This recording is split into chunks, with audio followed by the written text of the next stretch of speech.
ਵਾਹਿਗੁਰੂ ਜੀ ਕਾ ਖਾਲਸਾ ਵਾਹਿਗੁਰੂ ਜੀ ਕੀ ਫਤਿਹ। ਅਸਲਾਮ ਵਾਲੇਕਮ ਆਦਾਬ ਵਰਜ਼ ਮਹਾਂ ਤੁਹਾਡੀ host ਨਿਰਮਕੌਰ TV four ਸਾਰੇ ਦਰਸ਼ਕਾਂ ਤੇ ਸਰੋਤਿਆਂ ਨੂੰ ਜੀ ਆਇਆਂ ਕਹਿੰਦੀਆਂ ਪ੍ਰੋਗਰਾਮ ਸੱਚਾ ਸੱਚ ਵਿੱਚ ਜਿਹੜੇ ਇਸ ਪ੍ਰੋਗਰਾਮ ਨਾਲ ਦੇਸ਼ਾਂ ਵਿਦੇਸ਼ਾਂ ਤੋਂ ਜੁੜ ਚੁੱਕੇ ਨੇ। ਖਾਲਸਾ ਅਫੇਅਰ ਸੈਂਟਰ ਦੇ ਸੰਚਾਲਕ ਡਾਕਟਰ ਅਮਰਜੀਤ ਸਿੰਘ ਜੀ ਸਟੂਡੀਓ 'ਚ ਮੇਰੇ ਨਾਲ ਸ਼ਾਮਲ ਨੇ। ਉਹਨਾਂ ਨਾਲ ਗੱਲਬਾਤ ਕਰਕੇ ਅੱਜ ਦੇ ਇਸ਼ੂਜ਼ ਉੱਪਰ ਉਹਨਾਂ ਤੋਂ ਉਹਨਾਂ ਦਾ ਤਜਜ਼ੀਆ ਜਾਣਦੇ ਹਾਂ। ਜੀ ਡਾਕਟਰ ਸਾਹਿਬ ਵਾਹਿਗੁਰੂ ਜੀ ਕਾ ਖਾਲਸਾ ਵਾਹਿਗੁਰੂ ਜੀ ਕੀ ਫਤਿਹ। हाँ जी नीलम कौर जी ਤੁਹਾਨੂੰ ਵੀ ਤੇ ਦੁਨੀਆ ਭਰ 'ਚ ਬੈਠੇ ਸਾਡੇ ਬਹੁਤ ਹੀ ਪਿਆਰੇ ਸੋਹਣੇ ਸਿਆਣੇ ਟੀਵੀ 84 ਦੇ ਵਿਊਅਰਸ ਨੂੰ ਵੀ ਵਾਹਿਗੁਰੂ ਜੀ ਕਾ ਖਾਲਸਾ ਵਾਹਿਗੁਰੂ ਜੀ ਕੀ ਫਤਿਹ। ਸਾਡੇ ਬਹੁਤ ਹੀ ਪਿਆਰੇ ਮੁਸਲਮਾਨ ਭੈਣਾਂ ਭਰਾਵਾਂ ਨੂੰ ਅਸਲਾਮ ਅਲੈਕਮ।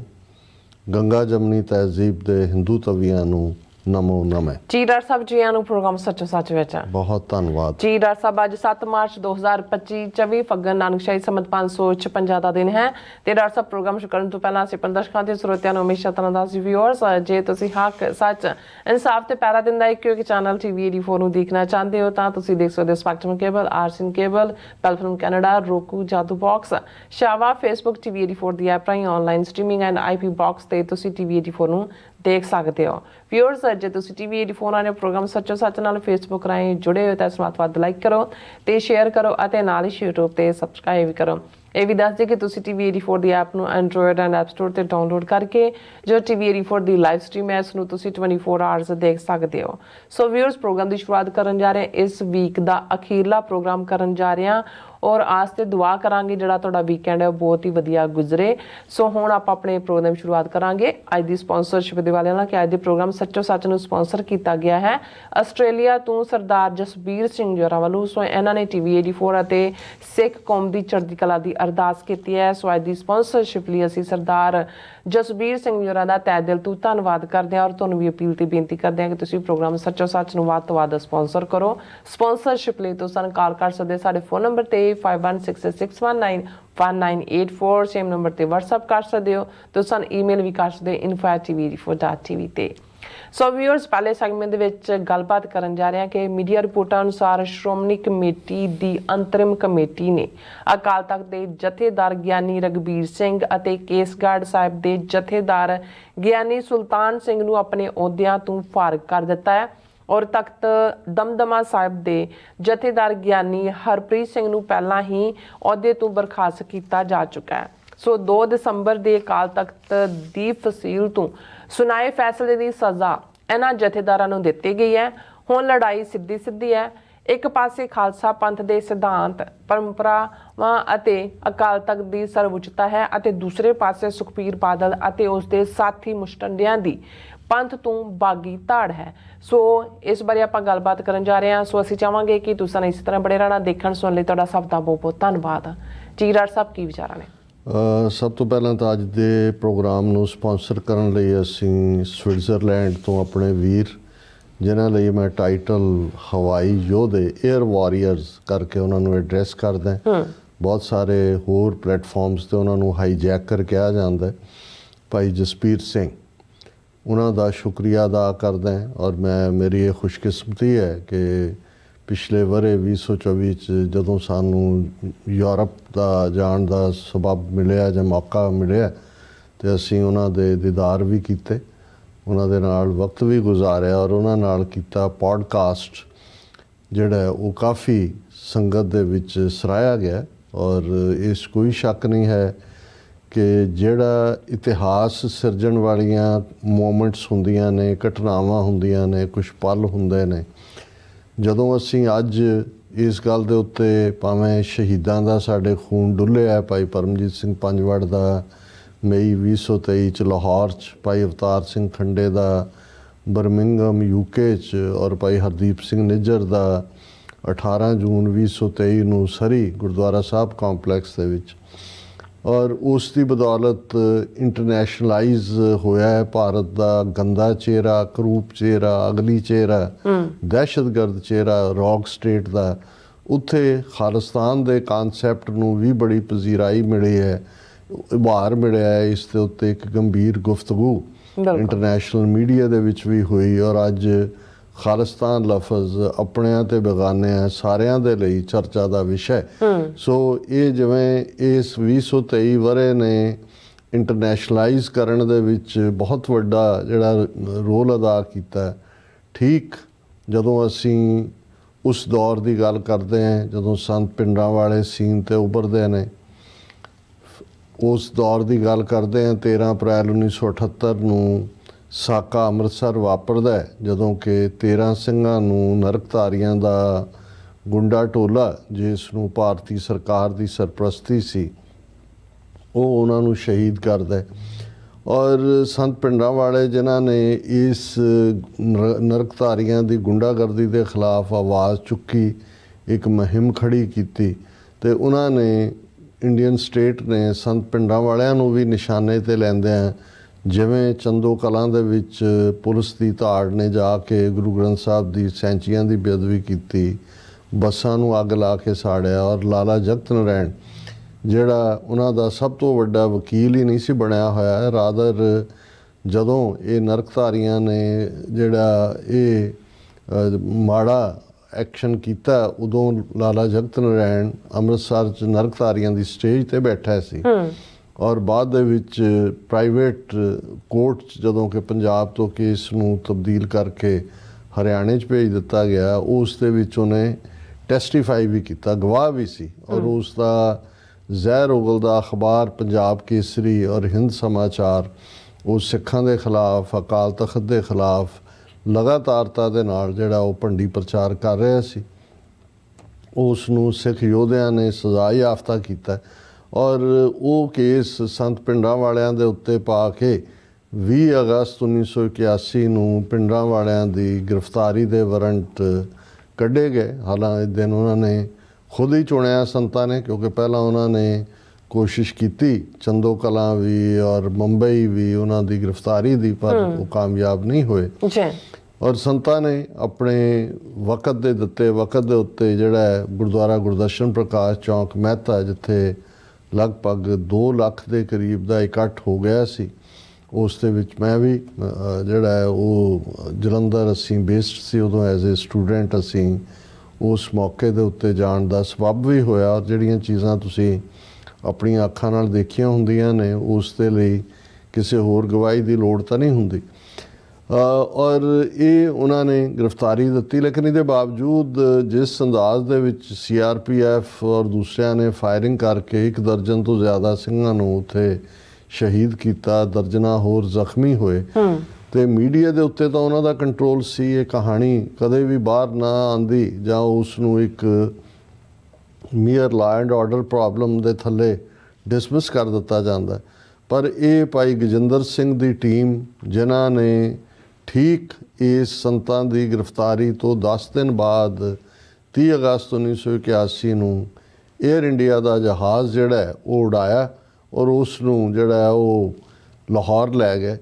ਔਰ ਇੱਕਦਮ, ਕਿਉਂਕਿ ਅੱਜ ਜਿਹੜੀ ਏਅਰ ਹਾਈਜੈਕਿੰਗ ਹੈ ਜਾਂ ਦੂਸਰਾ ਇੱਕ ਵੱਖਰਾ ਵਿਸ਼ਾ ਹੈ, ਔਰ ਜਾਂ ਇਸ ਨੂੰ ਇੱਕ ਡਿਫਰੈਂਟ ਕੈਟਾਗਰੀ 'ਚ ਰੱਖਿਆ ਜਾਂਦਾ ਹੈ ਦਹਿਸ਼ਤਗਰਦੀ ਦੀ, ਲੇਕਿਨ ਉਹਨਾਂ ਜ਼ਮਾਨਿਆਂ ਦੇ ਵਿੱਚ ਇਹ ਜਿਹੜੀਆਂ ਬਹੁਤ ਸਾਰੀਆਂ ਆਜ਼ਾਦੀ ਤਹਿਰੀਕਾਂ ਸੀ, ਉਹਨਾਂ ਦੇ ਲਈ ਇਹ ਪੋਲੀਟੀਕਲ ਸਟੇਟਮੈਂਟ ਹੁੰਦੀ ਸੀ।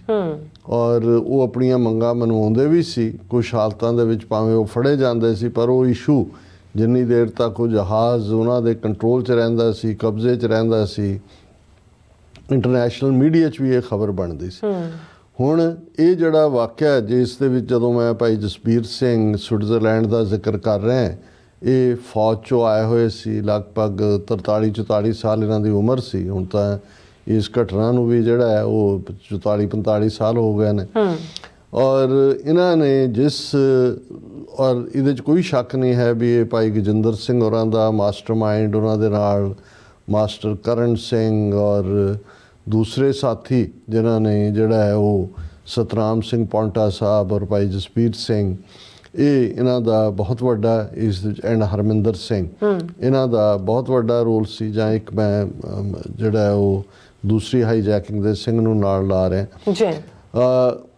ਔਰ ਇਸ ਨੇ ਇੱਕਦਮ ਇਸ ਇਸ਼ੂ ਨੂੰ ਇੰਟਰਨੈਸ਼ਨਲਾਈਜ਼ ਕੀਤਾ।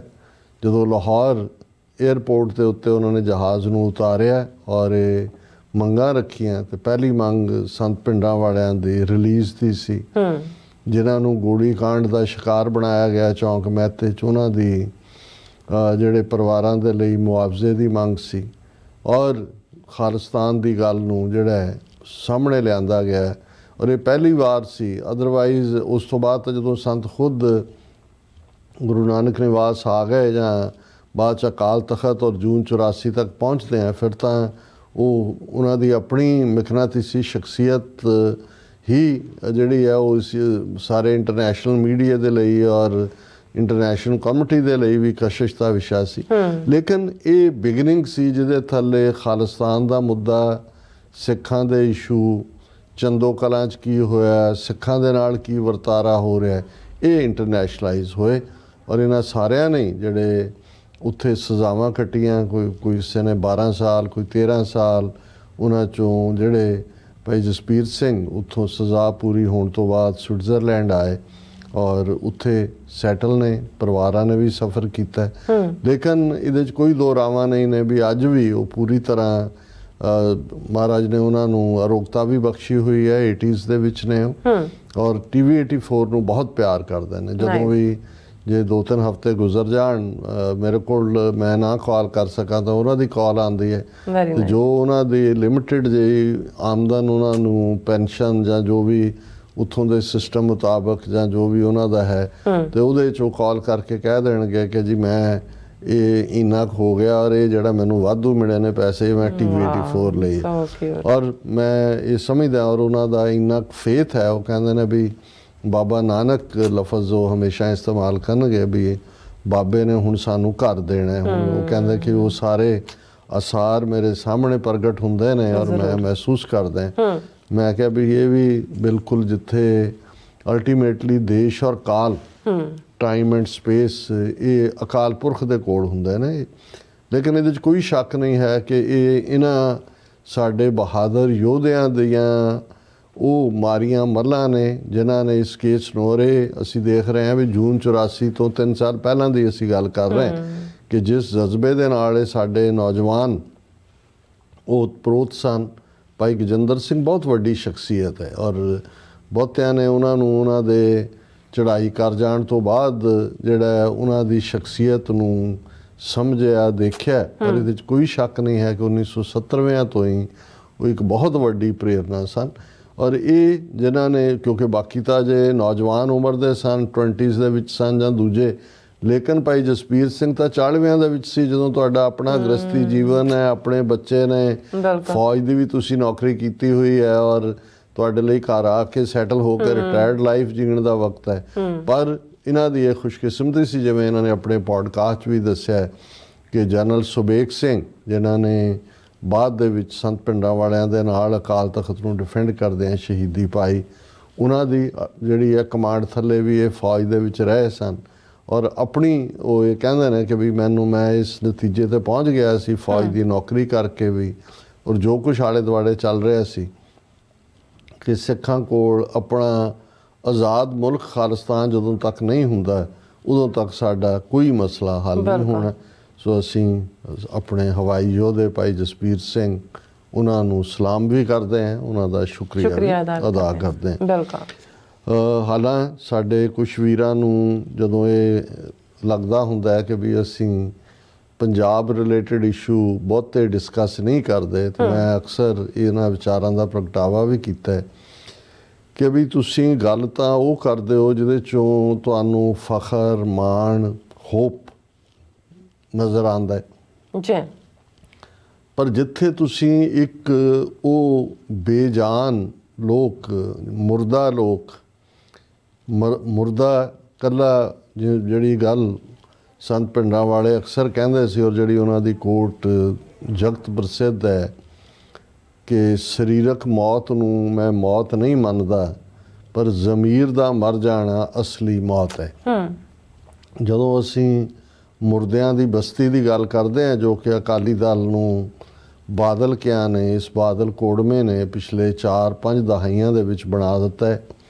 ਵੈਸੇ ਤਾਂ ਜਦੋਂ ਮਾਸਟਰ ਤਾਰਾ ਸਿੰਘ ਭਾਵੇਂ 47 ਦੇ ਦੌਰ ਲਈ ਅਸੀਂ ਉਹਨਾਂ ਨੂੰ ਇੱਕ ਵੱਡੇ ਗੁਨਾਹਗਾਰ ਸਮਝਦੇ ਹਾਂ, ਉਹਨੂੰ ਤੁਸੀਂ ਬੇਈਮਾਨੀ ਕਹੋ ਜਾਂ ਉਹਨੂੰ ਜਜਮੈਂਟਲ ਐਰਰ ਕਹੋ, ਪਰ ਇਹਦੇ 'ਚ ਕੋਈ ਸ਼ੱਕ ਨਹੀਂ ਹੈ ਕਿ 47 ਤੋਂ ਬਾਅਦ ਜਿਹੜੀ ਕੱਟੀ ਵੱਡੀ ਕੌਮ ਲਗਭਗ 40% ਬੇਘਰ ਹੋਈ, 2-3 ਲੱਖ ਜੀਵ ਵੀ ਮਰਵਾਇਆ, ਪਨਾਹਗੀਰ ਬਣ ਕੇ ਬੈਠੇ ਸੀ। ਮਾਸਟਰ ਤਾਰਾ ਸਿੰਘ ਦੀ ਅਗਵਾਈ ਥੱਲੇ ਅਕਾਲੀ ਦਲ ਨੇ ਉਹਨਾਂ ਨੂੰ ਲਾਮਬੰਦ ਕੀਤਾ। 1950 ਦੇ ਵਿੱਚ ਹੀ ਜਦੋਂ ਭਾਰਤੀ ਕਨਸਟੀਟਿਊਸ਼ਨ ਲਾਗੂ ਹੁੰਦਾ ਹੈ, ਉਹਨਾਂ ਦਾ ਆਰਟੀਕਲ 25(20) ਸਿੱਖਾਂ ਨੂੰ ਹਿੰਦੂ ਬਣਾ ਦਿੰਦਾ ਹੈ। ਉਹਨਾਂ ਨੇ ਆਪਣੀ ਸਟਰਗਲ ਸ਼ੁਰੂ ਕੀਤੀ, ਪੰਜਾਬੀ ਸੂਬੇ ਦੇ ਮੋਰਚੇ ਤੱਕ ਪਹੁੰਚਦੇ ਆ ਕਿਸ ਲੈਵਲ ਦੀ ਸਫਬੰਦੀ ਕੀਤੀ ਗਈ, ਕਿਸ ਲੈਵਲ ਦੀ ਲਾਮਬੰਦੀ ਕੀਤੀ ਗਈ। ਨਤੀਜੇ ਦੇ ਤੌਰ ਤੇ ਇਹ ਵੱਖਰੀ ਕਹਾਣੀ ਹੈ ਕਿ ਫਿਰ ਉਹਨਾਂ ਦੀ ਲੀਡਰਸ਼ਿਪ ਨੂੰ ਕਿਵੇਂ ਸੈਂਟਰਲ ਏਜੰਸੀਆਂ ਨੇ ਆਪਣੇ ਜ਼ਰ ਖਰੀਦ, ਜਿਵੇਂ ਅੱਜ ਜੋ ਬਾਦਲਾਂ ਦਾ ਰੋਲ ਸਾਹਮਣੇ ਹੈ, ਮਜੀਠੀਏ ਦਾ, ਬਾਦਲਾਂ ਦਾ, ਦਲਜੀਤ ਚੀਮਾ, ਇਹ ਸਾਰੀ ਨਸਲ ਗੰਦੀ ਜਿਨ੍ਹਾਂ ਦੀਆਂ ਸ਼ਕਲਾਂ ਵੀ ਜਿਹੜੀਆਂ ਨੇ ਉਹ ਉਹਨਾਂ ਦੇ ਚਿਹਰਿਆਂ ਤੇ ਫਿੱਟੇ ਮੂੰਹ ਲਿਖਿਆ ਹੋਇਆ, ਇਸ ਕਿਸਮ ਦੇ ਉਸ ਵੇਲੇ ਵੀ ਉਹਨਾਂ ਨੇ ਮਾਸਟਰ ਤਾਰਾ ਸਿੰਘ ਨੂੰ ਡੀਥਰੋਨ ਕੀਤਾ। ਜਦੋਂ ਤੱਕ ਪੰਜਾਬੀ ਸੂਬਾ ਬਣਦਾ ਹੈ 1 ਨਵੰਬਰ 1966 ਨੂੰ ਮਾਸਟਰ ਤਾਰਾ ਸਿੰਘ ਨੂੰ ਡਿਸਗ੍ਰੇਸ ਕਰ ਦਿੱਤਾ ਸੀ, ਸੰਤ ਫਤਿਹ ਸਿੰਘ ਨੂੰ ਖੜਾ ਕਰ ਦਿੱਤਾ ਸੀ। ਔਰ ਉਦੋਂ ਤੋਂ ਹਾਲਾਂ ਮਾਸਟਰ ਤਾਰਾ ਸਿੰਘ ਦੇ ਪੀਰੀਅਡ 'ਚ ਯਤਨ ਉਦੋਂ ਵੀ ਹੁੰਦੇ ਰਹੇ, ਉਦੋਂ ਵੀ ਲੋਕ ਵਿਕਦੇ ਰਹੇ ਬਰਾਬਰ ਦੇ ਉੱਤੇ ਸ਼੍ਰੋਮਣੀ ਕਮੇਟੀ ਦੇ ਉੱਤੇ ਕਬਜ਼ਾ ਕਰਨ ਦੇ ਲਈ। ਕਦੇ ਇਹਦੇ ਯਾਦਵਿੰਦਰ ਦਾ ਇਹਦਾ ਅਮਰਿੰਦਰ ਪਟਿਆਲੇ ਵਾਲੇ ਦਾ ਪਿਓ ਯਾਦਵਿੰਦਰ, ਉਹ ਸਾਧ ਸੰਗਤ ਬੋਰਡ ਬਣਾ ਕੇ ਚੋਣਾਂ ਲੜਦੇ ਰਹੇ। ਲੇਕਿਨ ਮਾਸਟਰ ਤਾਰਾ ਸਿੰਘ ਨੇ ਜਿਹੜਾ ਅਕਾਲੀ ਦਲ ਦੀ ਉਹ ਇੱਕ ਇੰਨੀ ਚੰਗੀ ਕਿਲ੍ਹਾਬੰਦੀ ਕੀਤੀ ਹੋਈ ਸੀ ਕਿ ਉਹ ਬਹੁਤ ਜਲਦੀ ਉਗੜ ਜਾਂਦੇ ਸੀ ਔਰ ਉਹ ਨੁਕਸਾਨ ਨਹੀਂ ਸੀ ਕਰ ਪਾਉਂਦੇ। ਅਲਟੀਮੇਟਲੀ ਜੇ 140 ਸੀਟਾਂ ਸ਼੍ਰੋਮਣੀ ਕਮੇਟੀ ਹਾਊਸ ਦੀਆਂ ਹੁੰਦੀਆਂ ਸੀ ਤੇ ਉਹਨਾਂ ਨੂੰ 2-3 ਸੀਟਾਂ ਤੋਂ ਜ਼ਿਆਦਾ ਸਰਕਾਰੀਆਂ ਨੂੰ ਨਹੀਂ ਸੀ ਮਿਲਦੀਆਂ। ਔਰ ਅਲਟੀਮੇਟਲੀ ਜਿਹੜੀ ਹੈ ਸਿੱਖ ਪੰਥ ਦੇ ਲਈ ਅਕਾਲੀ ਦਲ ਦਾ ਘੋਲ ਜਿਹੜਾ ਹੈ ਉਹ ਜਾਰੀ ਰਹਿੰਦਾ ਸੀ। ਲੇਕਿਨ ਹੌਲੀ ਸੰਤ ਫਤਿਹ ਸਿੰਘ ਪਹਿਲਾ ਪਤਨ ਸੀ, ਫਿਰ ਅਸੀਂ ਦੇਖਦੇ ਹਾਂ ਕਿ ਗਿਰਾਵਟ ਹੁੰਦੀ ਚਲੀ ਗਈ। ਇੱਕ ਸਟੇਜ ਆਈ ਕਿ ਇਹ ਟਰਾਇਓ ਜਿਹੜਾ ਟੌੜਾ ਤਲਵੰਡੀ ਬਾਦਲ, ਇਹਨਾਂ ਦੇ ਕੋਲ ਇੱਕ ਜਿਹੜਾ ਅਕਾਲੀ ਦਲ ਦਾ ਪ੍ਰਧਾਨ ਸੀ ਜਗਦੇਵ ਸਿੰਘ ਤਲਵੰਡੀ, ਟੌੜਾ ਸ਼੍ਰੋਮਣੀ ਕਮੇਟੀ ਦਾ ਪ੍ਰਧਾਨ ਸੀ, ਤੇ ਬਾਦਲ ਜਿਹੜਾ ਉਹ ਅਕਾਲੀ ਲੈਜਿਸਲੇਟਿਵ ਪਾਰਟੀ ਵਿਧਾਨ ਸਭਾ 'ਚ ਜਿਸ 'ਤੇ ਬੇਸਡ 5 ਵਾਰ ਕਿ ਕਿੰਨੀ ਵਾਰ ਉਹ ਮੁੱਖ ਮੰਤਰੀ ਵੀ ਬਣਿਆ। ਸੋ ਇਹਦੇ 'ਚ ਕੋਈ ਸ਼ੱਕ ਨਹੀਂ ਹੈ ਕਿ ਤਲਵੰਡੀ ਭਾਵੇਂ ਉਸ ਨੂੰ ਉਸ ਦਾ ਬੋਲਚਾਲ ਜਾਂ ਦੂਜਾ ਬੜਾ ਰਫ ਸੀ, ਲੇਕਿਨ ਇਸ 'ਚ ਕੋਈ ਸ਼ੱਕ ਨਹੀਂ ਹੈ ਕਿ ਉਹ ਜਿਸ ਗੱਲ ਦੇ ਉੱਤੇ ਖਲੋ ਜਾਂਦਾ ਸੀ, ਇਹ ਕੁਰਬਾਨੀਆਂ ਵਾਲੇ ਜਥੇਦਾਰ ਛਾਂਗਾ ਸਿੰਘ ਦਾ ਮੁੰਡਾ ਹੋਣ ਦੇ ਨਾਤੇ ਉਹਦਾ ਪਿਓ ਬਹੁਤ ਵੱਡਾ ਅਕਾਲੀ ਸੀ ਉਸ 47 ਤੋਂ ਪਹਿਲਾਂ ਦੇ ਦੌਰ 'ਚ ਬਾਹਰ ਇਲਾਕੇ ਦੇ ਵਿੱਚ।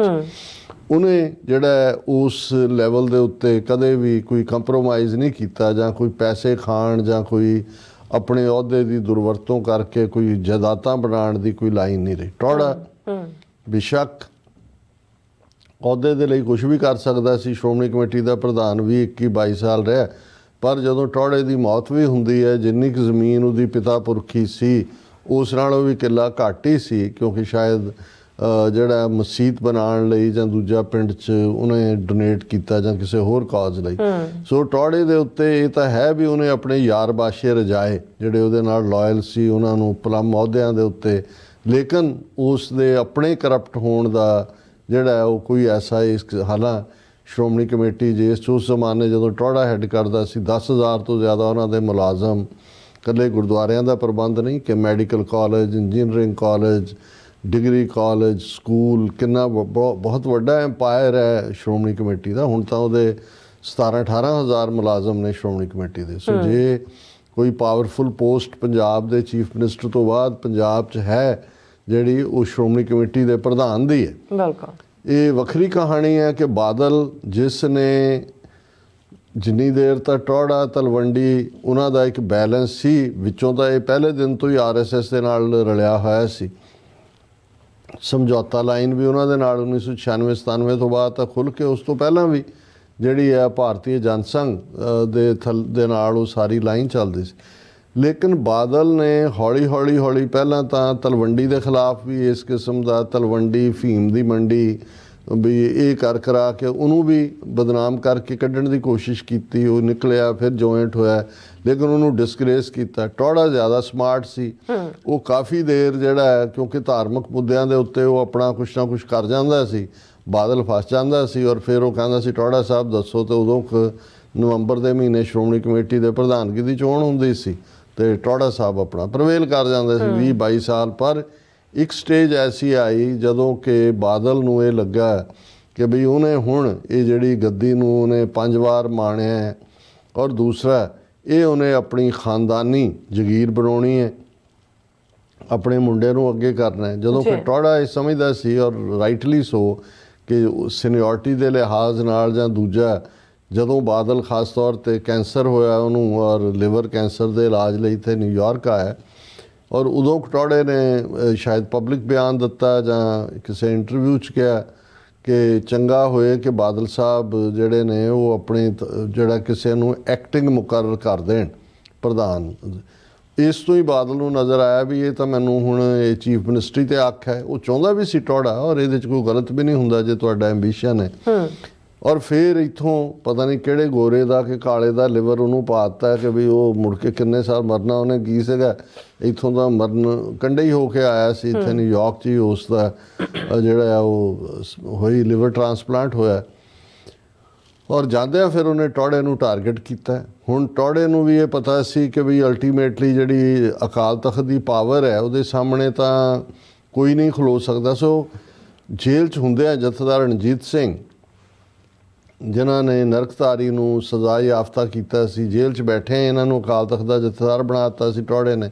ਬਾਅਦ ਜਦੋਂ ਆਈ.ਕੇ. ਗੁਜਰਾਲ ਪ੍ਰਾਈਮ ਮਿਨਿਸਟਰ ਬਣਿਆ ਔਰ ਉਦੋਂ ਤੱਕ ਕਾਫੀ ਜਿਹੜੀ ਉਮਰ ਕੈਦ ਵੀ ਦਾ ਵੀ ਕਾਫੀ ਹਿੱਸਾ ਪੂਰਾ ਹੋ ਗਿਆ ਸੀ ਤੇ ਮੁੱਕਦੀ ਗੱਲ ਜਥੇਦਾਰ ਰਣਜੀਤ ਸਿੰਘ ਬਾਹਰ ਆ ਗਏ ਸੀ ਔਰ ਕਿਉਂਕਿ ਟੌੜੇ ਦੇ ਨਾਲ ਅਲਾਈਨਮੈਂਟ ਵੀ ਸੀ ਔਰ ਵੈਸੇ ਵੀ ਜਿਹੜਾ ਉਹ ਥੋੜ੍ਹੀ ਸਿਧਾਂਤਕ ਗੱਲ ਸੀ। ਸੋ ਬਾਦਲ ਨੂੰ ਇਹ ਹਮੇਸ਼ਾ ਹੀ ਖਤਰਾ ਰਹਿੰਦਾ ਸੀ ਕਿ ਵੀ ਇਹ ਕਿਸੇ ਵੇਲੇ ਵੀ ਜਿਹੜਾ ਮੇਰੀ ਫੱਟੀ ਪੋਚੀ ਜਾ ਸਕਦੀ ਹੈ ਔਰ ਉਹ ਉਦੋਂ ਬਰਜਿੰਦਰ ਹਮਦਰਦ ਜਿਹੜਾ ਅੱਜ ਕੱਲ੍ਹ ਹੁਣ ਬਾਗੀਆਂ ਤੇ ਦਾਗੀਆਂ ਦੀ ਗੱਲ ਕਰਦਾ ਉਦੋਂ ਹੀ ਬਾਦਲਾਂ ਦਾ ਮਾਊਥਪੀਸ ਸੀ ਅਜੀਤ ਅਖਬਾਰ ਦਾ ਔਰ ਵੱਡੀ ਹੇਰਾ ਫੇਰੀ ਪਲਾਟ ਅਨੰਦਪੁਰ ਸਾਹਿਬ ਕਾਲੋਨੀ ਬਣਾਉਣ ਦੇ ਨਾਂ ਥੱਲੇ ਪ੍ਰੋਫੈਸਰ ਮਨਜੀਤ ਸਿੰਘ ਐਕਟਿੰਗ ਜਥੇਦਾਰ ਵਕਤੀ ਤੌਰ 'ਤੇ ਰਿਹਾ ਸੀ, ਵੱਖਰੀ ਕਹਾਣੀ ਹੈ। ਸੋ ਜਿਉਂ ਹੀ ਜਥੇਦਾਰ ਰਣਜੀਤ ਸਿੰਘ ਨੇ ਬਰਜਿੰਦਰ ਹਮਦਰਦ ਨੂੰ ਤਲਬ ਕੀਤਾ, ਮਨਜੀਤ ਸਿੰਘ ਨੂੰ ਤਲਬ ਕੀਤਾ ਔਰ ਕੁਛ ਇਸ ਕਿਸਮ ਦਾ ਚੱਲ ਰਿਹਾ ਸੀ ਤੇ ਬਾਦਲ ਨੂੰ ਇਹ ਨਜ਼ਰ ਆਇਆ ਕਿ ਵੀ ਇਹ ਤਾਂ ਹੁਣ ਮੇਰੇ ਵੱਲ ਗੱਲ ਜਾ ਰਹੀ ਹੈ ਕਿਉਂਕਿ ਜਥੇਦਾਰ ਰਣਜੀਤ ਸਿੰਘ ਬੜਾ ਕਲੀਅਰ ਸੀ ਬਾਦਲਾਂ ਬਾਰੇ ਕਿ ਵੀ ਇਹ ਬੇੜਾ ਗਰਕ ਕਰ ਰਹੇ ਨੇ, ਸਿੱਖੀ ਦਾ ਸੌਦਾ ਕੀਤਾ ਹੋਇਆ ਇਹਨਾਂ ਨੇ RSS ਦੇ ਨਾਲ। ਔਰ ਐਗਜ਼ੈਕਟਿਵ ਕਮੇਟੀ ਦੀ ਮੀਟਿੰਗ ਸੱਦ ਕੇ ਜਿਹੜਾ ਹੈ ਉਹ ਜਥੇਦਾਰ ਰਣਜੀਤ ਸਿੰਘ ਨੂੰ ਸੈਕ ਕਰਤਾ ਸੀ, ਕੱਢਤਾ ਸੀ। ਉਸ ਵੇਲੇ ਗਿਆਨੀ ਮੋਹਨ ਸਿੰਘ ਹੈੱਡ ਗ੍ਰੰਥੀ ਦਰਬਾਰ ਸਾਹਿਬ ਸਨ, ਉਹਨਾਂ ਨੂੰ ਕਿਹਾ ਗਿਆ ਕਿ ਵੀ ਤੁਸੀਂ ਜਿਹੜਾ ਹੈ ਉਹ ਜਥੇਦਾਰੀ ਦਾ ਹਲਫ ਲੈ ਲਓ ਜਾਂ ਉਹਨੇ ਕਿਹਾ ਵੀ ਨਹੀਂ ਮੈਂ ਇਹ ਇਸ ਕਿਸਮ ਦਾ ਕੁਕਰਮ ਨਹੀਂ ਕਰ ਸਕਦਾ ਜਿਵੇਂ ਤੁਸੀਂ ਜਥੇਦਾਰ ਰਣਜੀਤ ਸਿੰਘ ਨੂੰ ਕੱਢਿਆ। ਉਹਨਾਂ ਨੇ ਠੁਕਰਾ ਦਿੱਤਾ ਸੀ ਔਰ ਫਿਰ ਉਹਨਾਂ ਨੇ ਆਪਣਾ ਅਗਲਾ ਲਾਇਲਿਸਟ ਪੂਰਨ ਸਿੰਘ, ਉਹ ਪੂਰਨ ਸਿੰਘ ਜਿਹਨੇ ਝੂਠ ਬੋਲਿਆ ਸੀ ਦਰਬਾਰ ਸਾਹਿਬ ਤੇ ਹਮਲੇ ਤੋਂ ਬਾਅਦ ਪਹਿਲਾ ਇਕੱਠ ਜਿਹੜਾ ਗੁਰਦੁਆਰਾ ਸ਼ਹੀਦਾਂ 'ਚ ਹੋਇਆ ਕਿ ਜੀ ਸੰਤ ਚੜ੍ਹਦੀ ਕਲਾ 'ਚ ਨੇ ਤੇ ਮੈਂ ਉਹਦੀ ਗਵਾਹੀ ਹੈ ਤੇ ਫਲਾਣਾ ਢਿਮਕਾ, ਉਹੀ ਪੂਰਨ ਸਿੰਘ ਜਿਹੜਾ ਬਾਅਦ 'ਚ ਸਿੱਖਾਂ ਨੂੰ ਲਵ ਕੁਸ਼ ਦੀ ਔਲਾਦ ਦੱਸਦਾ ਸੀ, ਉਹ ਜਥੇਦਾਰ ਬਣਿਆ। ਔਰ ਕਿਵੇਂ ਫਿਰ ਪੂਰਨ ਸਿੰਘ ਰਾਹੀਂ ਜੇ ਬੀਬੀ ਜਗੀਰ ਕੌਰ ਨੇ 2004 ਦੇ ਵਿੱਚ ਜਿਹੜਾ ਉਹ ਨਾਨਕਸ਼ਾਹੀ ਕੈਲੰਡਰ ਦੇ ਮੁਤਾਬਕ ਜਿਹੜਾ ਉਹ ਦਿਨ ਮਨਾਉਣ ਦਾ ਐਲਾਨ ਕੀਤਾ ਸੀ ਤਾਂ ਪੂਰਨ ਸਿੰਘ ਨੇ ਗੁਣਾ ਜਿਹੜਾ ਇਹਨਾਂ ਦਾ RSS ਦਾ ਇੱਕ ਥਾਂ ਉੱਧਰ ਜਾਂਦੇ ਆ ਹੁਕਮਨਾਮਾ ਕੱਢ ਕੇ ਬੀਬੀ ਜਗੀਰ ਕੌਰ ਨੂੰ ਵੀ ਪੰਥ ਚੋਂ ਖਾਰਜ ਕਰਨ ਤੱਕ ਚਲਾ ਗਿਆ ਸੀ। ਇਹ ਸਾਰੇ ਬਾਦਲਾਂ ਦੇ ਪੀਰੀਅਡ ਦੀਆਂ ਕਰਤੂਤਾਂ ਨੇ। ਸੋ ਉਸ ਸਾਰੇ ਦੇ ਚੱਲਦੇ ਆ ਟੌੜੇ ਨੇ ਮੁਕਾਬਲਾ, ਹਾਲਾਂਕਿ ਟੌੜੇ ਦੇ ਨਾਲ ਆਲਮੋਸਟ 1/3 ਸ਼੍ਰੋਮਣੀ ਕਮੇਟੀ ਮੈਂਬਰ ਸੀ। ਜਥੇਦਾਰ ਰਣਜੀਤ ਸਿੰਘ ਨੂੰ ਹੀ ਉਹਨਾਂ ਨੇ ਜਥੇਦਾਰ ਮੰਨਿਆ।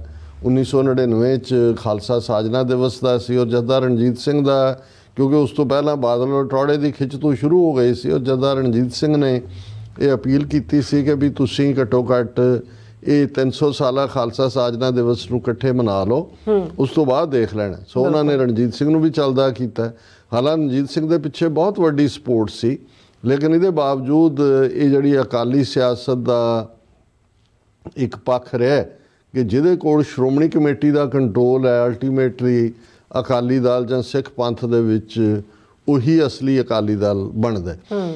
ਔਰ ਨਤੀਜੇ ਦੇ ਤੌਰ 'ਤੇ ਇਹ ਤਾਂ ਠੀਕ ਹੈ ਕਿ ਟੌੜਾ ਨਾ ਜਥੇਦਾਰ ਰਣਜੀਤ ਸਿੰਘ ਨੂੰ ਸੇਵ ਕਰ ਸਕਿਆ, ਨਾ ਆਪਣੀ ਪ੍ਰਧਾਨਗੀ ਸੇਵ ਕਰ ਸਕਿਆ, ਪਰ ਉਸ ਤੋਂ ਬਾਅਦ ਜਿਹੜੀਆਂ ਵਿਧਾਨ ਸਭਾ ਦੀਆਂ ਚੋਣਾਂ ਹੋਈਆਂ 2002 ਜਦ ਉਹਦੇ 'ਚ ਬਰਾਬਰ ਕੈਂਡੀਡੇਟ ਖੜੇ ਕੀਤੇ ਤਾਂ ਬਾਦਲ ਹਾਰ ਗਿਆ ਗਰੁੱਪ, ਔਰ ਕੈਪਟਨ ਅਮਰਿੰਦਰ ਚੀਫ ਮਿਨਿਸਟਰ ਬਣਿਆ। ਸੋ ਬਾਦਲ ਨੂੰ ਵੀ ਰਿਅਲਾਈਜ਼ ਹੋਇਆ ਵੀ ਚਲੋ ਇਹਨੂੰ ਨਾਲ ਲਾਉਣਾ ਹੀ ਪੈਣਾ। ਸੋ ਉਸ ਤੋਂ ਬਾਅਦ ਟੌੜਾ ਤੇ ਬਾਦਲ ਦੀ ਏਕਤਾ ਵੀ ਹੋ ਗਈ, ਕਿਉਂਕਿ ਟੌੜਾ ਵੀ ਬਹੁਤੀ ਦੇਰ ਪਾਵਰ ਤੋਂ ਤਾਂ ਦੂਰ ਰਹਿਣਾ ਨਹੀਂ ਸੀ ਚਾਹੁੰਦਾ। ਲੇਕਿਨ ਇਹ ਉਹ ਪ੍ਰੈਸੀਡੈਂਟ ਸੈੱਟ ਹੋਇਆ ਜਿਵੇਂ ਜਥੇਦਾਰ ਰਣਜੀਤ ਸਿੰਘ ਨੂੰ ਰੈਸਟ ਹਾਊਸ 'ਚ ਬੈਠ ਕੇ ਸ਼੍ਰੋਮਣੀ ਕਮੇਟੀ ਦੀ ਐਗਜ਼ੈਕਟਿਵ ਨੇ ਸੇਵਾ ਮੁਕਤ ਕਰ ਦਿੱਤਾ ਸੀ। ਉਸ ਤੋਂ ਬਾਅਦ ਇਹ ਸਿਲਸਿਲਾ ਜਾਰੀ ਹੋ ਗਿਆ। ਪੂਰਨ ਸਿੰਘ ਨੂੰ ਵੀ ਉਹਨਾਂ ਹਾਲਾਤਾਂ 'ਚ ਉਵੇਂ ਹੀ ਕੱਢਿਆ ਗਿਆ। ਜਥੇਦਾਰ ਜੋਗਿੰਦਰ ਸਿੰਘ ਵੇਦਾਂਤੀ ਜਿਹੜੇ ਅਮਰੀਕਾ ਆਏ ਔਰ ਇੱਥੇ ਉਹਨਾਂ ਨੇ ਖਾਲਿਸਤਾਨ ਦੇ ਇਕੱਠਾਂ ਵਿੱਚ ਦੇਖ ਕੇ ਉਹਨਾਂ ਨੇ ਵੀ ਕਹਿ ਦਿੱਤਾ ਕਿ ਹਾਂ ਬਈ ਪੰਛੀ ਨੂੰ ਵੀ ਤਾਂ ਆ ਲੈਣਾ ਚਾਹੀਦਾ ਹੈ, ਸਿੱਖਾਂ ਨੂੰ ਵੀ ਆਪਣਾ ਘਰ ਉਹਨਾਂ ਦੀ ਵੀ ਕਿਵੇਂ ਛੁੱਟੀ ਕਰਾਈ ਗਈ। ਸੋ ਇਹ ਲਗਾਤਾਰਤਾ ਨਾਲ ਚੱਲ ਰਿਹਾ ਪਾਰਟ ਸੀ ਔਰ ਇਹਦਾ ਨਤੀਜਾ ਇਹ ਹੋਇਆ ਵੀ ਇੱਕ ਸਟੇਜ ਐਸੀ ਆਈ ਕਿ ਬਾਦਲ ਨੇ ਜਿਵੇਂ 5 ਜਥੇਦਾਰਾਂ ਨੂੰ, ਜਿਨ੍ਹਾਂ 'ਚ ਗਿਆਨੀ ਗੁਰਬਚਨ ਸਿੰਘ ਜਿਹੜਾ ਸਭ ਤੋਂ ਨਖਿੱਧ, ਹੁਣ ਤਾਂ ਇਹ ਹੁੰਦਾ, ਅੱਗੇ ਤਾਂ ਹੁੰਦਾ ਵੀ ਅਸੀਂ ਅਕਾਲੀ ਫੂਲਾ ਸਿੰਘ ਦਾ ਜ਼ਿਕਰ ਕਰਦੇ ਹਾਂ, ਇੱਕ ਆਈਡੀਅਲ ਸੀ, ਆਈਕੋਨਿਕ ਫਿਗਰ ਹੈ ਕਿ ਵੀ ਜਥੇਦਾਰ ਕਿਹੋ ਜਿਹਾ ਸੀ।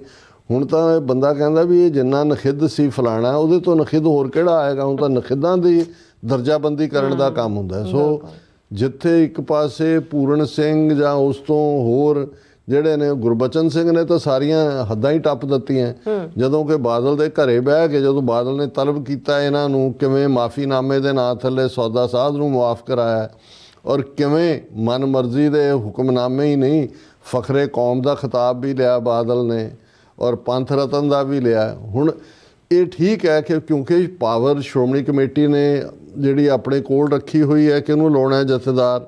ਹਾਲਾਂ 1925 ਦੇ ਗੁਰਦੁਆਰਾ ਐਕਟ ਦੇ ਵਿੱਚ ਇਹਦਾ ਕੋਈ ਵਿਧੀ ਵਿਧਾਨ ਨਹੀਂ ਸੀ, ਪਰ ਇਹਨਾਂ ਨੂੰ ਲੱਗਿਆ ਵੀ ਕੱਲ ਨੂੰ ਸਿਧਾਂਤਕ ਗੱਲਾਂ ਵਾਲੇ ਜਿਹੜੇ ਨੇ ਸਿਧਾਂਤਕ ਮੁੱਦਿਆਂ ਦੇ ਉੱਤੇ ਤਾਂ ਸਾਨੂੰ ਬਾਹਰ ਕੱਢ ਦੇਣਗੇ। ਸੋ ਉਹਨਾਂ ਨੇ ਔਰ ਅੱਜ ਵੀ ਜਿਹੜੀ ਇਹ ਖਬਰ ਅੱਜ ਸਾਰੇ ਪਾਸੇ ਚਰਚਾ ਦਾ ਵਿਸ਼ਾ ਹੈ, ਕਿਉਂਕਿ ਇਸ ਸਭ ਦਾ ਬੇਸ਼ੱਕ ਇਹ ਗੁਰੂ ਨਾਲੋਂ ਛਾਤਰ ਚਾਤਰ ਹੋਣ ਦੀ ਜਿਹੜੀ ਹੈ ਕਵਾਇਦ ਕਰਦੇ ਨੇ, ਪਰ ਕੌਮ ਇਹ ਠੀਕ ਹੈ ਵੀ ਕੁਛ ਲੋਕ ਵਿਕ ਸਕਦੇ ਨੇ, ਕੁਛ ਲੋਕ ਝੁਕ ਸਕਦੇ ਨੇ, ਕੁਛ ਲੋਕ ਚੁੱਪ ਕਰ ਸਕਦੇ ਨੇ, ਪਰ ਇਹ ਗੁਰੂ ਦਾ ਸਾਜਿਆ ਪੰਥ ਹੈ। ਜਦੋਂ ਅਸੀਂ ਗੁਰੂ ਦੀ ਕਲਾ ਵਰਤਣ ਦੀ ਗੱਲ ਕਰਦੇ ਹਾਂ ਤੇ ਕੌਮ ਦੇਖ ਰਹੀ ਹੈ ਨਤੀਜਾ। ਜਿਸ ਹਿਊਮਿਲੇਸ਼ਨ ਦੇ ਨਾਲ ਬਾਦਲ ਮਰਿਆ, ਆਪਣੀ ਸੀਟ ਵੀ ਹਾਰਿਆ, ਹਾਲਾਤ ਇਹ ਕਿ ਵੀ 3 ਸੀਟਾਂ ਅਸੈਂਬਲੀ ਦੇ ਵਿੱਚ, ਔਰ ਉਸ ਸਾਰੇ ਦੇ ਚੱਲਦਿਆਂ ਫਿਰ ਜਿਹੜੇ ਬਾਦਲ ਦੇ ਨਾਲ ਲੱਗੇ ਹੋਏ ਲੋਕ ਸੀ ਜਿਹੜੇ ਉਹ ਜਿਹੜੀ ਇਹ ਮਲਾਈ ਨਾਲ ਖਾ ਰਹੇ ਸੀ, ਉਹਨਾਂ ਨੂੰ ਵੀ ਲੱਗਾ ਕਿ ਵੀ ਹੁਣ ਇੱਧਰ ਵੀ ਮਲਾਈ ਮੁੱਕ ਗਈ, ਕੁੰਡੇ 'ਚ ਤਾਂ ਕੋਈ ਹੈ ਨਹੀਂ ਔਰ ਲੋਕਾਂ 'ਚ ਵੀ ਥੂ ਥੂ ਹੋ ਰਹੀ ਹੈ। ਉਹ ਫਿਰ ਸਾਰੇ ਬਾਗੀ ਤੇ ਦਾਗੀ ਇਕੱਠੇ ਹੋ ਕੇ ਅਕਾਲ ਤਖਤ ਪਹੁੰਚ ਗਏ ਗਿਆਨੀ ਰਘਬੀਰ ਸਿੰਘ ਦੇ ਕੋਲ ਕਿ ਜੀ ਅਸੀਂ ਮੰਨਦੇ ਹਾਂ ਇਹ ਮਾਫੀਨਾਮਾ, ਸਾਨੂੰ ਸਾਰੇ ਗੁਨਾਹ ਜਿਹੜੇ ਨੇ ਉਹ ਅਸੀਂ ਕੀਤੇ ਨੇ। ਸੋ ਉਸ ਸਾਰੇ 'ਚੋਂ ਹੀ ਜਿਹੜਾ 2 ਦਸੰਬਰ ਦਾ ਹੁਕਮਨਾਮਾ ਅਕਾਲ ਤਖਤ ਦੀ ਫਸੀਲ ਤੋਂ ਸੁਣਾਇਆ ਗਿਆ, ਗਿਆਨੀ ਰਘਬੀਰ ਸਿੰਘ ਜਿਹੜੇ ਜਥੇਦਾਰ, ਹਾਲਾਂ ਗਿਆਨੀ ਰਘਬੀਰ ਸਿੰਘ ਹੈੱਡ ਗ੍ਰੰਥੀ ਨੇ ਦਰਬਾਰ ਸਾਹਿਬ ਦੇ, ਉੱਥੋਂ ਹੀ ਉਹਨਾਂ ਨੂੰ ਅਕਾਲ ਤਖਤ ਦਾ ਪੱਕਾ ਜਥੇਦਾਰ ਵੀ ਬਣਾਤਾ। ਉਹਨਾਂ ਨਾਲ ਐਕਟਿੰਗ ਵੀ ਨਹੀਂ ਸੀ ਲਾਇਆ ਹੋਇਆ ਲਫ਼ਜ਼। ਔਰ ਇਸੇ ਤਰ੍ਹਾਂ ਗਿਆਨੀ ਹਰਪ੍ਰੀਤ ਸਿੰਘ ਦਮਦਮਾ ਸਾਹਿਬ ਦਾ ਜਥੇਦਾਰ ਔਰ ਗਿਆਨੀ ਸੁਲਤਾਨ ਸਿੰਘ ਜਿਹਨੂੰ ਨਵਾਂ ਲਾਇਆ ਸੀ ਉਹ ਕੇਸਗੜ੍ਹ ਸਾਹਿਬ ਦੇ। ਹੁਣ ਇਹਨਾਂ ਸਾਰਿਆਂ ਨੇ ਜਿਹੜਾ ਵੀ ਇਹ ਸਾਰੇ ਤੇ ਜਿਹੜੇ ਬਾਗੀ ਵੀ ਆ ਗਏ ਤੇ ਦੂਜਾ ਵੀ ਹੋ ਗਿਆ, ਉਹਨਾਂ ਨੇ ਅਕਾਲ ਤਖਤ ਦੀ ਫਸੀਲ ਤੋਂ ਜੋ ਗੁਰਮਤਾ ਸੰਗਤ ਦੇ ਨਾਲ ਸਾਂਝਾ ਕੀਤਾ, ਇੱਕ ਵਾਰੀ ਰੇ ਆਫ ਹੋਪ ਦੁਨੀਆ ਦੇ ਵਿੱਚ ਬਣ ਗਈ। ਹਾਲਾਂ ਅਸੀਂ ਉਦੋਂ ਵੀ ਕਿਹਾ ਸੀ ਕਿ ਵੀ ਇਸ 'ਚੋਂ ਕੋਈ ਕੱਢਣ ਪਾਉਣ ਨੂੰ ਨਹੀਂ ਹੋਣਾ ਇਹ, ਔਰ ਉਹਨਾਂ ਨੇ ਜਿਸ ਚਲਾਕੀ ਨਾਲ, ਹਾਲਾਂ ਹੁਣ ਜਦੋਂ ਇਹ ਪਿਛਲੇ 24 ਘੰਟੇ ਜੋ ਵਾਪਰਿਆ, ਜਿਵੇਂ ਸ਼੍ਰੋਮਣੀ ਕਮੇਟੀ ਦੀ ਅੰਤਰੰਗ ਕਮੇਟੀ ਨੇ, ਧਾਮੀ ਪਹਿਲਾਂ ਅਸਤੀਫਾ ਦੇ ਕੇ ਬਾਹਰ ਹੋ ਗਿਆ, ਫਿਰ ਉਹਨੇ ਕਿਹਾ ਜੀ ਮੈਂ ਅਸਤੀਫਾ ਵਾਪਸ ਨਹੀਂ ਲੈਣਾ, ਔਰ ਅੰਤਰੰਗ ਕਮੇਟੀ ਨੇ ਜਿਸ ਅੰਦਾਜ਼ ਦੇ ਵਿੱਚ ਗਿਆਨੀ ਰਘਬੀਰ ਸਿੰਘ ਦੀ ਛੁੱਟੀ ਕੀਤੀ ਹੈ, ਅਹੁਦੇ ਤੋਂ ਮੁਕਤ ਗਿਆਨੀ ਸੁਲਤਾਨ ਸਿੰਘ ਦੀ ਕੀਤੀ ਹੈ, ਔਰ ਨਵੇਂ ਜਿਹੜੇ ਨੇ ਉਹ ਲਾ ਦਿੱਤੇ ਨੇ ਕੁਲਦੀਪ ਸਿੰਘ ਗੜਗੱਚ, ਪਤਾ ਨਹੀਂ ਕਿੱਥੋਂ ਕੱਢ ਕੇ ਲਿਆਂਦਾ, ਉਹਨੂੰ ਅਕਾਲ ਤਖਤ ਦਾ ਐਕਟਿੰਗ ਜਥੇਦਾਰ ਲਾਇਆ, ਅਦਰਵਾਈਜ਼ ਸ਼ਾਇਦ ਕੇਸਗੜ੍ਹ ਸਾਹਿਬ ਦਾ ਲਾਇਆ, ਤੇ ਇੱਕ ਹੋਰ ਉਹ ਠੱਗ ਜਿਹਾ ਬੰਦਾ ਅਕਾਲੀਆਂ ਦੇ ਨਾਲ ਲੱਗਾ ਹੋਇਆ ਸੀ ਕਦੇ, ਸ਼ਾਇਦ ਉਹ ਮਹੰਤ ਹੈ ਉੱਥੋਂ ਦਾ, ਉਹ ਧਨੌਲਾ ਸ਼ਾਇਦ ਟੇਕ ਸਿੰਘ ਕੇ ਕੀ ਹੈ ਉਹਦਾ ਨਾਂ, ਉਹਨੂੰ ਦਮਦਮਾ ਸਾਹਿਬ ਦਾ ਲਾਇਆ। ਔਰ ਇਹ ਖਬਰ ਜਿਹੜੀ ਹੈ ਇਸ ਨੇ, ਹਾਲਾਂ ਇਹ ਤਾਂ ਐਕਸਪੈਕਟਡ ਸੀ ਬਹੁਤਿਆਂ ਨੂੰ ਕਿ ਵੀ ਜੀ ਧਾਮੀ ਨੇ ਅਸਤੀਫਾ ਦਿੱਤਾ ਹੋਇਆ, ਕਿਉਂਕਿ ਜਿਹੜਾ ਉਹਨਾਂ ਨੂੰ ਇਹ ਨਜ਼ਰ ਆ ਰਿਹਾ ਸੀ ਵੀ ਹਰਪ੍ਰੀਤ ਸਿੰਘ ਦੇ ਉੱਤੇ ਤਾਂ ਵੈਸੇ ਹੀ ਬਦ ਇਖਲਾਕੀ ਦੇ ਇਲਜ਼ਾਮ ਲਾ ਕੇ ਪੁਰਾਣੇ ਕੇਸ ਤੇ ਦੂਜੇ ਤੀਜੇ ਉਹ ਜਿਹੜਾ ਉਹਨਾਂ ਦੀ ਕਿਰਦਾਰਕੁਸ਼ੀ ਕਰਕੇ ਉਹਨਾਂ ਨੂੰ ਤਾਂ ਪਹਿਲਾਂ ਹੀ ਸੈਕ ਕਰਤਾ ਸੀ ਬਿਲਕੁਲ ਹੀ। ਹੁਣ ਇਸ ਸਭ ਦੇ ਚੱਲਦਿਆਂ ਜਦੋਂ ਗਿਆਨੀ ਰਘਬੀਰ ਸਿੰਘ ਹੋਰਾਂ ਨੇ ਕਿਹਾ ਹੈ, ਪਿਛਲੇ ਉਹਨਾਂ ਨੇ ਇੱਕ ਸੋਸ਼ਲ ਮੀਡੀਆ ਤੇ ਪੋਸਟ ਪਾਈ ਸੀਗੀ, ਉਹ ਇੰਗਲੈਂਡ ਨਿਕਲ ਗਏ ਸੀ ਹਾਲਾਂਕਿ ਪਹਿਲਾਂ, ਕਿ ਜੀ ਇਹ ਠੀਕ ਨਹੀਂ ਹੈ ਔਰ ਇਹ ਗਲਤ ਹੋਇਆ, ਤੇ ਦੂਜਾ ਤੇ ਧਾਮੀ ਨੇ ਕਿਹਾ ਜੀ ਮੈਂ ਇਖਲਾਕੀ ਗਰਾਊਂਡ ਦੇ ਉੱਤੇ ਅਸਤੀਫਾ ਦੇ ਰਿਹਾ। ਫਿਰ ਵੀ ਰਘਬੀਰ ਸਿੰਘ ਹੋਰਾਂ ਤੋਂ ਇਹਨਾਂ ਨੂੰ ਅਕਾਲੀਆਂ ਨੂੰ ਇਹ ਹੁਣ 2 ਦਸੰਬਰ ਤੋਂ ਜਦੋਂ ਅਸੀਂ ਅੱਜ 7 ਮਾਰਚ ਨੂੰ ਗੱਲ ਕਰ ਰਹੇ ਹਾਂ, ਉਹਨਾਂ ਨੇ ਦਬਾਅ ਵੀ ਉਹਨਾਂ ਤੇ ਬਣਾਇਆ। ਉਹ ਹੈ ਵੀ ਮੈਨੂੰ ਨਹੀਂ ਲੱਗਦਾ ਕਿ ਕੋਈ ਬਹੁਤੀਆਂ ਚਲਾਕੀਆਂ, ਸਧਾਰਨ ਸੁਲਤਾਨਵਿੰਡ ਦੇ ਰਹਿਣ ਵਾਲੇ, ਪਿੰਡ ਦੇ ਵਿੱਚ ਹੀ ਗੁਰਦੁਆਰੇ 'ਚ ਪਾਠ ਕਰਦੇ ਸੀ, ਉੱਥੋਂ ਨਿਕਲ ਕੇ ਗ੍ਰੰਥੀ ਆ ਗਏ, ਹਰਿਮੰਦਰ ਸਾਹਿਬ 5 ਪਿਆਰਿਆਂ 'ਚ ਆ ਗਏ ਜਾਂ ਦੂਜੇ। ਸੋ ਜਦੋਂ ਹਰਪ੍ਰੀਤ ਸਿੰਘ ਪਾਸੇ ਹੋਇਆ ਜਾਂ ਦੂਜੇ, ਉਹ ਇਕੱਲੇ ਵੀ ਮਹਿਸੂਸ ਕਰਦੇ ਰਹੇ, ਪਰ ਘੱਟੋ ਘੱਟ ਅਸੀਂ ਸਮਝਦੇ ਹਾਂ ਵੀ ਕੁਝ ਚੀਜ਼ਾਂ ਇਤਿਹਾਸ ਦਾ ਹਿੱਸਾ ਹੁੰਦੀਆਂ ਨੇ। ਹਾਲਾਂਕਿ ਅਸੀਂ ਵੀ ਇਹ ਗੱਲ ਕਹੀ ਸੀ ਵੀ ਇਨ ਦਾ ਐਂਡ ਆਫ ਦਾ ਡੇ ਉਹਨਾਂ ਦੇ ਕੋਲ ਕੋਈ ਚੋਇਸ ਨਹੀਂ ਹੋਣੀ, ਜਾਂ ਲਾਈਨ 'ਚ ਲੱਗਣਗੇ ਬਾਦਲਾਂ ਦੀ ਤੇ ਜਾਂ ਬਾਹਰ ਹੋਣਗੇ। ਸੋ ਉਹਨਾਂ ਨੇ ਲਾਈਨ 'ਚ ਲੱਗਣ ਨੂੰ ਤਰਜੀਹ ਨਹੀਂ ਦਿੱਤੀ। ਹਾਲਾਂਕਿ ਮੈਨੂੰ ਇਹ ਲੱਗਦਾ ਹੈ ਕਿ ਜੇ ਸੱਚਮੁੱਚ ਇਹ 3 ਮਹੀਨੇ ਦਾ ਪੀਰੀਅਡ ਵਿੱਚ ਨਾ ਪੈਣ ਦਿੰਦੇ, ਜਿਵੇਂ 2 ਦਸੰਬਰ ਤੋਂ ਬਾਅਦ ਇੱਕ ਮਾਹੌਲ ਬਣ ਗਿਆ ਸੀ, ਇੱਕ ਪਾਸੇ ਹੋਪ ਸੀ ਇਹਨਾਂ ਦੇ ਖਿਲਾਫ, ਤੇ ਜਦੋਂ ਹੀ ਇਹਨਾਂ ਨੇ 7 ਮੈਂਬਰੀ ਕਮੇਟੀ ਜਿਹੜੀ ਅਕਾਲ ਤਖਤ ਨੇ ਬਣਾਈ ਕਿ ਜੀ ਉਹ ਭਰਤੀ ਕਰੇਗੀ, ਉਹਨੂੰ ਇਗਨੋਰ ਕਰਨਾ, ਜੇ ਉਦੋਂ ਜਿਹਨੂੰ ਕਹਿੰਦੇ ਨੇ to put the foot down ਯਾਨੀ ਰਘਬੀਰ ਸਿੰਘ ਕਰਦੇ, ਤਾਂ ਫਿਰ ਇਹ ਨਹੀਂ ਸੀ ਹੋਣਾ ਵੀ ਜਿਵੇਂ ਉਹਨਾਂ ਨੂੰ ਡਿਸਕਰੇਸ ਕਰਕੇ ਕੱਢਿਆ ਗਿਆ। ਹਾਲਾਂ ਇਹ ਲੜਾਈ ਦੀ ਸ਼ੁਰੂਆਤ ਹੈ। ਹੁਣ ਇੱਕ ਪਾਸੇ ਖੁੱਲ੍ਹ ਕੇ ਹੁਣ ਤੱਕ ਤਾਂ ਇਹ ਸੀ ਕਿ ਭਾਈ ਅਸੀਂ ਬਹੁਤ ਮੰਨਦੇ ਹਾਂ ਅਕਾਲ ਤਖਤ ਦਾ ਜਥੇਦਾਰ ਸਾਡੇ ਸਰਵੋੱਚ, ਤੇ ਹੁਣ ਲਾਈਨਸ ਜਿਹੜੀਆਂ ਨੇ ਡਰਾ ਹੋ ਗਈਆਂ।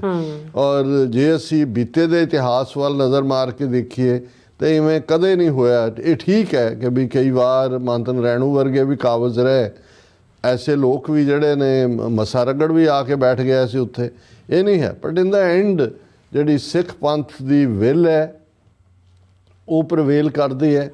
ਔਰ ਆਉਣ ਵਾਲੇ ਪੀਰੀਅਡ ਦੇ ਵਿੱਚ, ਔਰ ਇਸ ਗੱਲ ਨੇ ਬਹੁਤ ਵੱਡਾ ਧੱਕਾ ਲਾਇਆ ਬਹੁਤਿਆਂ ਨੂੰ, ਜਿੰਨੀ 2 ਦਸੰਬਰ ਤੋਂ ਬਾਅਦ ਜਿਹੜਾ ਤਬਕਾ ਜਿਹੜਾ ਹੈ ਉਹ ਆਸਵੰਦ ਸੀ, ਉਹਨਾਂ ਨੂੰ ਵੀ ਲੱਗਣ ਲੱਗ ਗਿਆ ਵੀ ਨਾਰਾਇਣ ਸਿੰਘ ਚੌੜਾ ਬਿਲਕੁਲ ਠੀਕ ਸੀ। ਔਰ ਨਾਰਾਇਣ ਸਿੰਘ ਚੌੜੇ ਨੇ ਤਾਂ ਉਦੋਂ ਹੀ ਦੱਸ ਦਿੱਤਾ ਸੀ, ਹਾਲਾਂ ਉਹਨਾਂ ਨੇ ਜੋ ਫੈਸਲਾ ਦਿੱਤਾ ਉਹਦੇ ਨਾਲ ਹੀ ਡਿਸਐਗਰੀਮੈਂਟ ਦਿਖਾਇਆ ਸੀ ਵੀ ਇਹ ਤਾਂ ਮਸੰਦ ਜਿਹੜੀ ਮੱਸੇ ਰੰਗੜ ਦੀ ਔਲਾਦ, ਇਹਨਾਂ ਨੂੰ ਤੁਸੀਂ ਬਰਛਾ ਬਿਠਾ ਕੇ ਤੇ ਉਹ ਚੋਲਾ ਪਵਾ ਕੇ ਬਿਠਾਤਾ ਹੈ, ਇਹ ਪਹਿਰੇਦਾਰ ਲੱਗਣ ਦੇ ਕਾਬਲ ਨੇ ਕਿ ਇਹਨਾਂ ਦਾ ਮੂੰਹ ਕਾਲਾ ਕਰਕੇ ਖੋਤੇ ਤੇ ਚਾੜ ਕੇ ਜਿਹੜਾ ਅੰਮ੍ਰਿਤਸਰ ਦੀਆਂ ਗਲੀਆਂ 'ਚ ਫੇਰ ਕੇ ਇਹਨਾਂ ਦੇ ਵੱਟੇ ਪੈਣੇ ਚਾਹੀਦੇ ਨੇ, ਇਸ ਦੇ ਹੱਕਦਾਰ ਨੇ।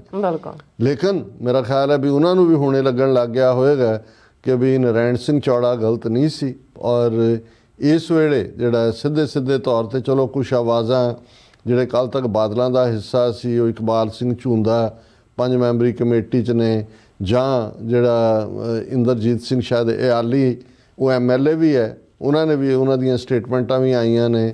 ਰੋਪੜ ਮੋਹਾਲੀ ਦੇ ਜਿਹੜੇ ਅਕਾਲੀ ਦਲ ਦੇ ਜ਼ਿਲ੍ਹਾ ਜਥੇਦਾਰ ਨੇ ਅਸਤੀਫਾ ਦਿੱਤਾ ਹੈ ਇਸ ਪ੍ਰੋਟੈਸਟ ਕੇ ਭਾਈ ਕਿਵੇਂ ਕੀਤਾ ਹੈ। ਔਰ ਇਹ ਹੰਕਾਰੇ ਹੋਏ ਜਿਹੜੇ ਨੇ, ਮੈਨੂੰ ਇਹ ਲੱਗਦਾ ਕਿ ਵੀ ਹੁਣ ਇਹਨਾਂ ਦਾ ਇਹ ਜਿਹੜਾ ਅੰਤ, ਸਿਆਸੀ ਅੰਤ, ਘੱਟੋ ਘੱਟ ਫਿਜ਼ੀਕਲੀ ਅਸੀਂ ਸਮਝਦੇ ਹਾਂ ਵੀ ਉਹ ਤਾਂ ਹਰ ਇੱਕ ਨੇ ਜੋ ਆਪਣੀ ਸਜ਼ਾ ਪਾਉਣੀ ਹੈ, ਕਿਸੇ ਨੇ ਇੱਥੇ ਪਾਉਣੀ ਹੈ, ਕਿਸੇ ਨੇ ਦਰਗਾਹ 'ਚ ਪਾਉਣੀ ਹੈ, ਪਰ ਇਹ ਇਸ ਵੇਲੇ ਲਾਈਨਸ ਡਰਾ ਹੋਈਆਂ। ਕੌਮ ਦੇ ਵਿੱਚ ਇੱਕ ਨਿਰਾਸ਼ਤਾ ਵੀ ਹੈ ਔਰ ਉਦਾਸੀ ਵੀ ਹੈ, ਪਰ ਮੈਂ ਸਮਝਦਾ ਵੀ ਇਹ ਜੇ ਅਕਾਲ ਪੁਰਖ ਨੇ ਇਵੇਂ ਹੀ ਇਹਨਾਂ ਨੂੰ ਐਕਸਪੋਜ਼ ਕਰਨਾ ਹੈ। ਔਰ ਹਾਲਾਂ ਦੇਖੋ ਜੇ ਇਹ with all humility Sukhbir Badal, ਕਿਉਂਕਿ ਬਹੁਤ ਸਾਰਾ ਤਾਂ ਉਹਦੇ ਪਿਓ ਦੇ ਖਾਤੇ 'ਚ ਪੈ ਗਿਆ ਸੀ, ਉਹਦਾ ਫਖਰੇ ਕੌਮ ਵੀ ਵਾਪਸ ਲੈ ਲਿਆ ਸੀ ਜਾਂ ਦੂਜਾ, ਤੇ ਇਹਦੇ ਤੇ ਹਮਲਾ ਹੋਇਆ, ਇਹਦੇ ਲਈ ਹਮਦਰਦੀ ਵੀ ਆ ਗਈ ਸੀ ਐਜ਼ ਏ ਵਿਕਟਮ। ਜੇ ਇਮਾਨਦਾਰੀ ਦੇ ਨਾਲ ਸੱਚਮੁੱਚ ਇਹਨਾਂ ਨੂੰ ਲੱਗਦਾ ਕਿ ਭਾਈ ਇਹ ਜਿਹੜੇ ਅਸੀਂ ਗੁਨਾਹ ਕੀਤੇ ਨੇ, ਅਸੀਂ ਦੋਜ਼ਖ ਦੀ ਅੱਗ 'ਚ ਜਿਹੜਾ ਉਹ ਸੜਨ ਵਾਲੇ ਕੰਮ ਕੀਤੇ ਹੋਏ ਨੇ, ਔਰ ਸੱਚਮੁੱਚ ਵਿਦ ਆਲ ਹਿਊਮਿਲਿਟੀ ਆਉਂਦੇ, ਤੇ ਇਹੀ ਅਕਾਲੀ ਦਲ ਜਿਹੜਾ ਨਵੇਂ ਸਿਰਿਓਂ ਜਿਹੜਾ ਜਿਵੇਂ ਰਿਵਾਈਵਲ ਦੀ ਲਾਈਨ ਸੀ 6 ਮਹੀਨੇ ਦਾ, ਪਰ ਇਹ ਤਾਂ ਜਿਹੜਾ ਜਿਨ੍ਹਾਂ ਦੇ ਅੰਦਰ ਹੀ ਉਹ ਕਾਲਖ ਹੈ, ਅੰਦਰ ਹੀ ਗੁਨਾਹ ਹੈ, ਅੰਦਰ ਹੀ ਜਿਹੜਾ ਹੈ ਜਿਨ੍ਹਾਂ ਦੇ ਕਾਤਲ ਛੁਪੇ ਹੋਏ ਨੇ, ਉਹਨਾਂ ਤੋਂ ਤੁਸੀਂ ਐਕਸਪੈਕਟ ਕਰੋ ਕਿ ਉਹ ਭਗਤ ਬਣ ਜਾਣ। ਸੋ ਇਸ ਚੋਂ ਅਸੀਂ ਸਮਝਦੇ ਹਾਂ ਵੀ ਆਉਣ ਵਾਲੇ ਪੀਰੀਅਡ 'ਚ ਲਾਈਨਸ ਡਰਾ ਹੋਈਆਂ ਬਿਲਕੁਲ। ਔਰ ਇਹ ਸਾਹਮਣੇ ਹੋਏਗਾ ਵੀ ਕੌਣ ਇਸ ਮੁਸ਼ਟੰਡਾ ਟੋਲੇ ਦੇ ਨਾਲ ਹੈ ਤੇ ਕੌਣ ਜਿਹੜਾ ਉਹ ਪੰਥ ਔਰ ਪੰਥ ਦੀਆਂ ਰਵਾਇਤਾਂ ਔਰ ਅਕਾਲ ਤਖਤ ਦੀ ਸਰਵ ਉੱਚਤਾ ਔਰ ਖਾਲਸਾ ਪੰਥ ਦੀ ਮੁਕੰਮਲ ਆਜ਼ਾਦੀ ਜਿਹੜਾ ਅਲਟੀਮੇਟ ਨਿਸ਼ਾਨਾ ਹੈ, ਜਿਸ ਤੋਂ ਬਿਨਾਂ ਕੋਈ ਸਿੱਖਾਂ ਦਾ ਮਸਲਾ ਹੱਲ ਨਹੀਂ ਹੋਣਾ। ਕੌਣ ਪੰਥਕ ਕਾਫਲੇ ਦੇ ਨਾਲ ਹੈ ਔਰ ਕੌਣ ਮੁਸ਼ਟੰਡਿਆਂ ਦੇ ਕਾਫਲੇ ਦੇ ਨਾਲ ਹੈ। ਜੀ ਡਾਕਟਰ ਸਾਹਿਬ, ਬਿਲਕੁਲ। ਸੋ ਥੱਲੇ ਨੇ ਬ੍ਰੇਕ ਔਰ ਬ੍ਰੇਕ ਤੇ ਜਾਣ ਤੋਂ ਪਹਿਲਾਂ ਅਸੀਂ ਦਰਸ਼ਕਾਂ ਤੇ ਸਰੋਤਿਆਂ ਨੂੰ ਅਪੀਲ ਤੇ ਬੇਨਤੀ ਕਰਦੀ ਵਿਊਅਰਸ, ਜਿਸ ਤਰ੍ਹਾਂ ਕਿ ਤੁਸੀਂ ਜਾਣਦੇ ਹੋ ਕਿ ਟੀਵੀ 84 ਹੱਕ ਸੱਚ ਇਨਸਾਫ ਦੀ ਆਵਾਜ਼ ਬੁਲੰਦ ਕਰ ਰਿਹਾ ਹੈ। ਆਵਾਜ਼ ਤੁਹਾਡੇ ਪਿਆਰ ਸਦਕਾ, ਤੁਹਾਡੇ ਵਿਸ਼ਵਾਸ ਸਦਕਾ, ਤੁਹਾਡੇ ਡੋਨੇਸ਼ਨ ਸਦਕਾ ਹੀ ਹੋ ਸਕਦੀ ਹੈ। ਸੋ ਅਸੀਂ ਚਾਹਾਂਗੇ ਕਿ ਤੁਸੀਂ ਟੀਵੀ 84 ਦੀ ਚੜ੍ਹਦੀ ਕਲਾ ਲਈ ਵੱਧ ਤੋਂ ਵੱਧ ਡੋਨੇਟ ਕਰੋ। ਡੋਨੇਟ ਕਰਨ ਲਈ ਸਾਡੀ ਵੈਬਸਾਈਟ tv84.tv ਤੇ ਜਾ ਕੇ ਪੇਪਲ ਦੀ ਵਰਤੋਂ ਕਰਕੇ ਵਨ ਟਾਈਮ ਡੋਨੇਟ ਕਰ ਸਕਦੇ ਹੋ, ਮੰਥਲੀ ਡੋਨੇਟ ਵੀ ਕਰ ਸਕਦੇ ਹੋ। ਤੁਸੀਂ ਟੀਵੀ 84 ਦੇ ਨਾਮ ਤੇ ਚੈੱਕ ਬਣਾ ਕੇ ਸਾਨੂੰ ਮੇਲ ਵੀ ਕਰ ਸਕਦੇ ਹੋ ਸਾਡੇ ਇਸ ਪਤੇ ਤੇ 36-01 37th Avenue, Long Island City, New York 11101 USA, ਜਾਂ ਫਿਰ ਤੁਸੀਂ ਸਾਨੂੰ ਫੋਨ ਰਾਹੀਂ ਵੀ ਸੰਪਰਕ ਕਰ ਸਕਦੇ ਹੋ 5166191984। ਤੁਸੀਂ ਸਾਨੂੰ ਈਮੇਲ ਵੀ ਕਰ ਸਕਦੇ ਹੋ info@tv84.tv ਤੇ। ਅਸੀਂ ਤੁਹਾਡੇ ਤਹਿ ਦਿਲ ਤੋਂ ਸ਼ੁਕਰਗੁਜ਼ਾਰ ਹੋਵਾਂਗੇ। ਸੋ ਥੱਲੇ ਨੇ ਬ੍ਰੇਕ ਵਿਊਅਰਸ, ਤੁਸੀਂ ਸਾਨੂੰ ਇਸ ਤਰ੍ਹਾਂ ਬਣੇ ਰਹਿਣਾ। ਮਿਲਦੇ ਹਾਂ ਛੋਟੇ ਜਿਹੇ ਵਕਫੇ ਤੋਂ ਬਾਅਦ।